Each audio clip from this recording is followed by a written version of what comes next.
Peoples of different ethnic backgrounds often hold different or even opposite ideals or beliefs, which makes it difficult for them to form a national identity. National identity, however, is the backbone, the foundation on which the basic principles of democracy stand.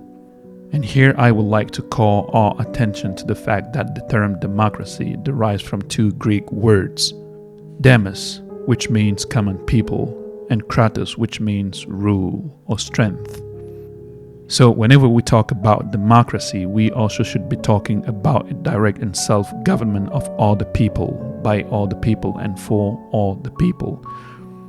But as you can see, this definition already presumes the existence of a people pertaining to one nation, that is, a group of individuals who share at least one common interest. But unfortunately, or fortunately enough, Africa is not a nation, and there are no one African peoples united by a common interest. The different African nations have the possibility and even the potential of uniting around one national identity, but Africa does not, simply because each African nation has an interest that can be different or even contradictory to the interests of other nations. And here I would like to point out that fighting against the quote-unquote common enemy is the only thing around which many Pan-Africanist activists have united so far. And having a common enemy does not even help that much. As a matter of fact, having a common enemy and not a common interest or common values or ideals can have two implications. It might imply that the peoples are united.